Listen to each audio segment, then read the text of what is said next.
Assalamualaikum. Salam Bu. Apa kabar Bu Anti?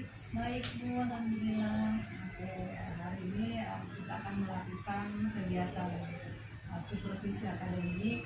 Untuk langkah pertama kita akan melakukan pra-observasi.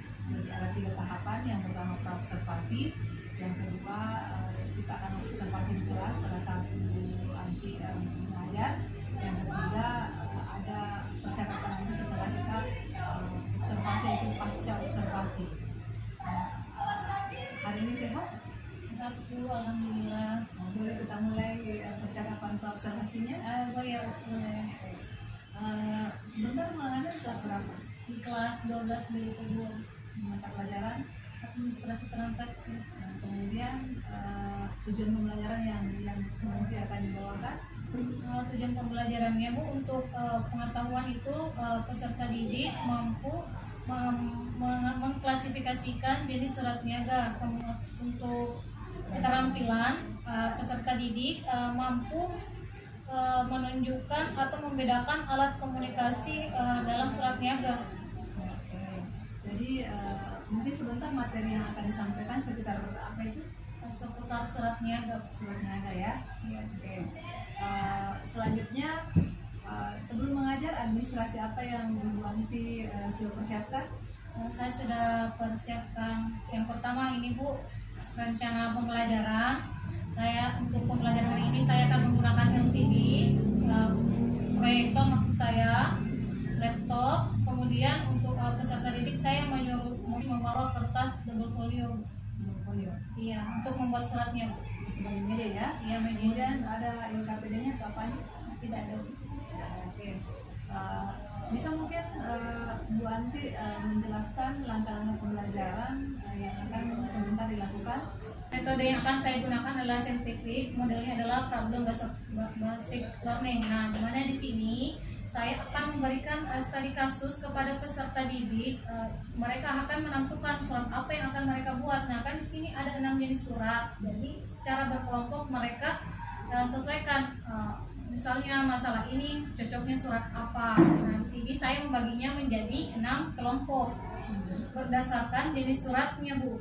Kemudian setelah itu, jika mereka sudah selesai, saya akan memilih satu untuk setiap perwakilan kelompok untuk mempresentasikan hasil tugas mereka. Nah, dimana setelah itu kelompok lain dipersilakan untuk bertanya ataupun menanggapi dari hasil tugas dari kelompok yang melakukan presentasi.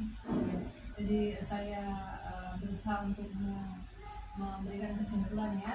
Jadi progress belajarnya ini disajikan kasus ya. Jadi ada 6 kelompok tadi ya, 6 kelompok, kemudian masing-masing kelompok itu dengan kasus yang berbeda. Nah, nanti dia akan menyesuaikan dengan jenis surat yang dia akan dibuat. Jadi suratnya dibuat ini dalam bentuk per kelompok. Nah, setelah itu dilanjutkan dengan presentasi. Jadi ada perwakilan per kelompok ya. Oke.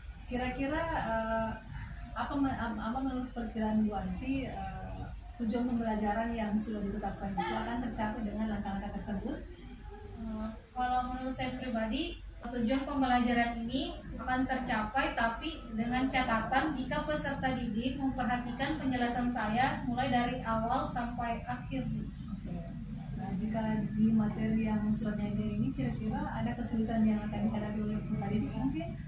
Ada, kalau mereka tidak memperhatikan cara penomoran surat, karena ada 6 jenis surat dan cara penomoran surat itu setiap jenisnya itu berbeda. Penomoran surat apa lagi? Kemudian isi suratnya Bu, kalau memang mereka tidak tahu isi suratnya, sama dia tidak bisa membedakan yang mana yang jadi pengirim dan si penerima surat. Itu juga biasa kalau peserta didik tidak memperhatikan, biasa mereka keliru. Oke, jadi penomoran surat, kemudian di surat, di situ biasa merupakan kesulitannya. Nah, mungkin kira-kira setelah jika hal ini terjadi, apa yang akan Ibu Anti strategi apa yang bisa digunakan untuk menghindari supaya jangan ini menjadi masalah besar dalam pembelajaran? Nah, yang pertama mungkin saya jelaskan kembali, tapi kalau setelah saya jelaskan mereka belum paham, saya akan mencoba untuk menggunakan teman-temannya yang paham melalui tutor sebaya. Jadi ini sudah siap untuk mengajar? Insya Allah siap. Ada alat bantu yang digunakan selain LCD? Tidak ada. Tidak ada ya? Iya. Oke. Kalau misalnya saya ikut mengamati pelaksanaan pembelajarannya Bu Anti, kira-kira tidak apa-apa ya? Ada aman. Oke, jadi oke. Baik, saya kira itu mungkin percakapan kita terkait dengan praobservasi. Jadi saya akan mengikuti di kelas untuk mengamati proses pembelajaran yang akan dilakukan. Tidak usah khawatir kok, saya tidak akan merespon, tidak akan terlibat secara langsung, hanya sebagai pengamat saja, observer. Jadi silakan melaksanakan tugas dengan baik. Nanti setelah pembelajaran dilaksanakan, baru kita boleh diskusi kembali. Iya, terima kasih Bu Oke, sebelumnya. terima kasih ya. Iya, Bu. Assalamualaikum warahmatullahi wabarakatuh. Waalaikumsalam warahmatullahi wabarakatuh.